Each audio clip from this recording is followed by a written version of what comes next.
I remember years ago when I had already begun my career as a content creator, if that is a career, but that's actually a thing, creating content online, writing blogs. I wasn't making videos still, but I was very active on social media.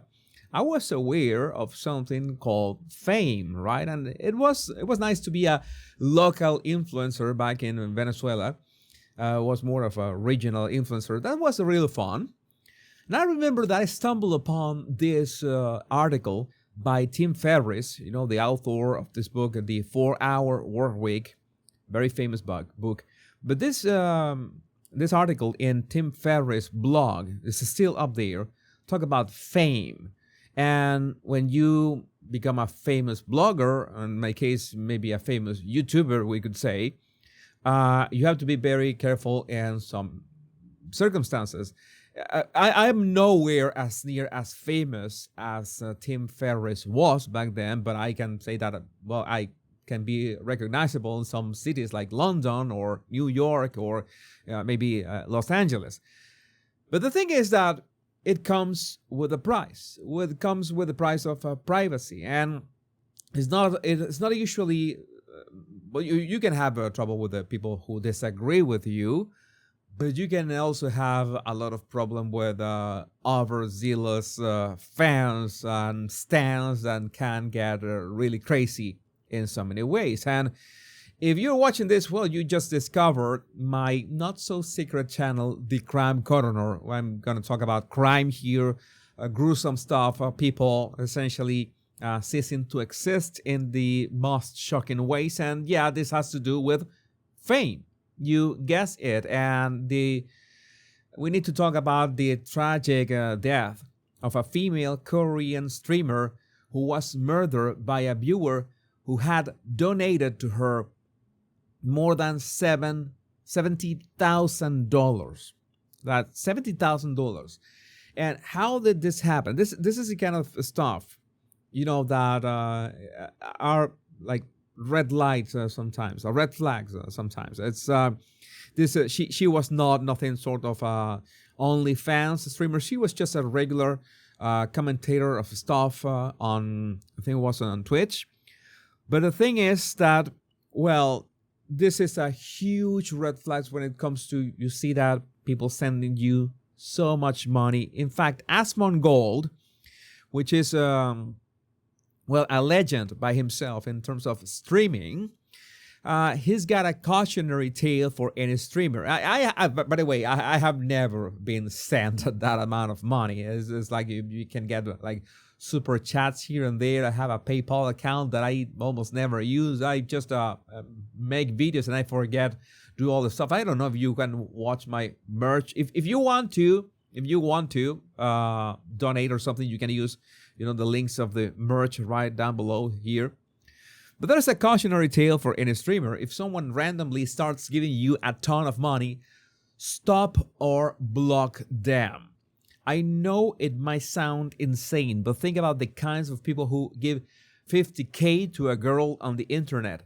Insane people. Be safe and proactive. And that's one of the things, for example, that YouTube tries to protect creators. YouTube is very protective of our, not only our safety, but the safety of the viewers. By the way, they make sure, that there's some channels. I have some memberships on my channels. For example, in my Battle Language Guy channel, you can become a member.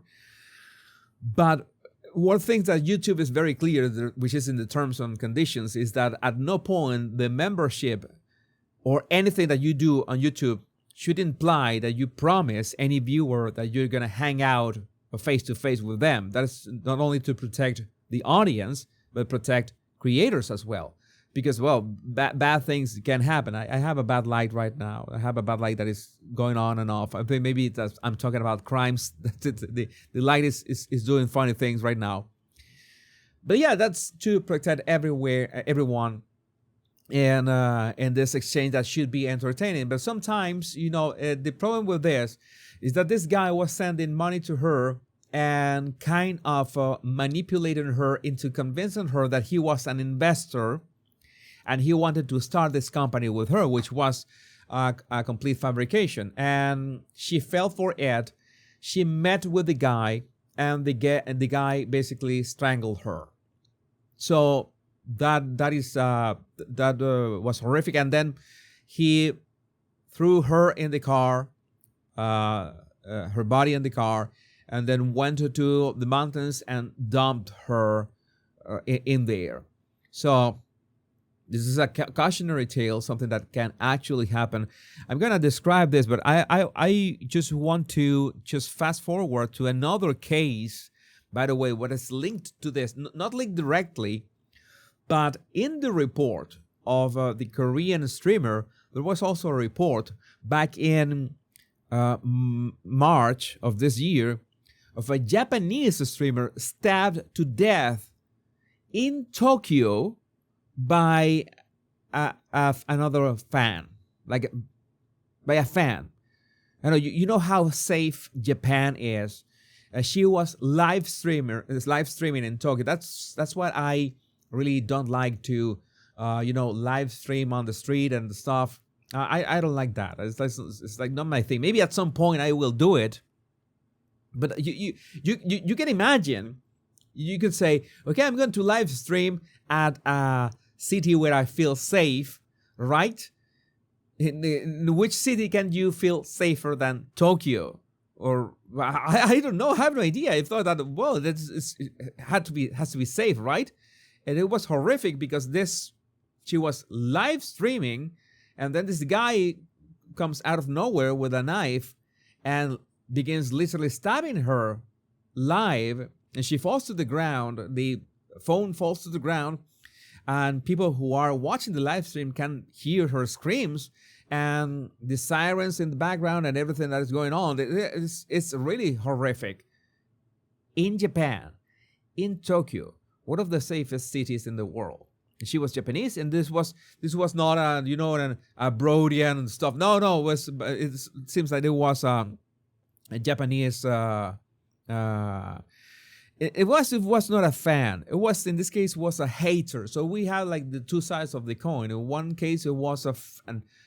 In this case, was a hater of this streamer. So yes, this fame can be an absolute biatch sometimes. I remember that article that I mentioned from Tim Ferriss. I said that when he arrives at airports, he is very wary about people waiting for him. The whole Ferris, sign in the hand, expecting for him to. He usually gives a fake name. So if he says Tim Ferriss, he already knows that it's the wrong people. That should be terrifying, right? That should be terrifying. That has not happened to me at all. I'm ultra careful with that anyway. I'm kind of paranoid. Remember that I'm from Venezuela.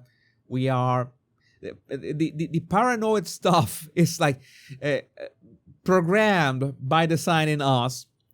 But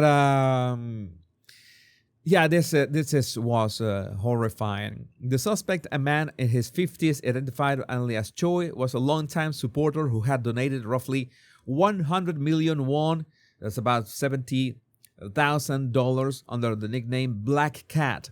He allegedly told Yoon he was the CEO of an IT company, but reports later revealed he was deeply in debt and his home had been seized in a forced auction. So the guy was completely in the red. He was obsessed with this lady and ultimately killed her. According to Chosun, Choi convinced Yoon to enter a business partnership with him after becoming a VIP level donor on her live streams. However, Yoon had recently tried to cut ties, reportedly exhausted by his controlling behavior and demanding schedule. Again, that is why YouTube prevents this sort of stuff. It does that. And these parasocial relationships, anything goes.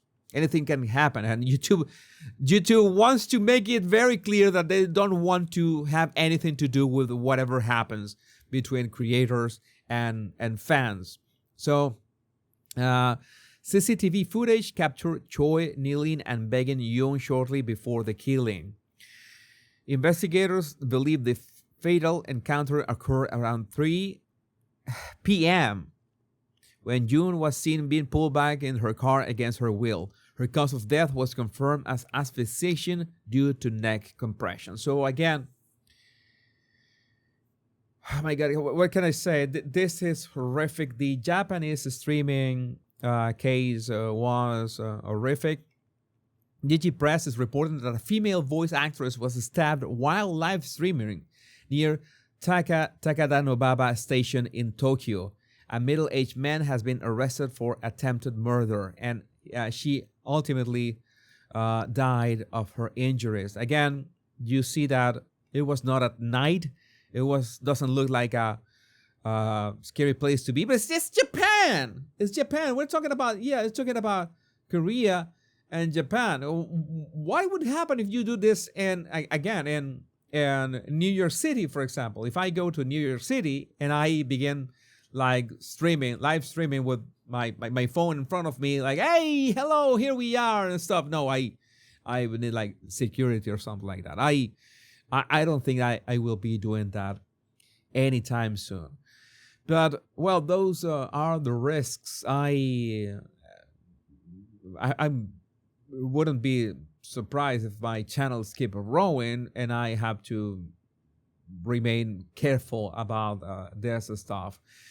Again, you are in the Crime Corner, my channel dedicated to true crime. So if you like this sort of stuff, make sure to like and subscribe so you can support my channel and I can keep making more of these videos. Let me know what you think about this in the comments. My name is Jesus Enrique Rosas. I'm the Crime Corner. Much love and bliss.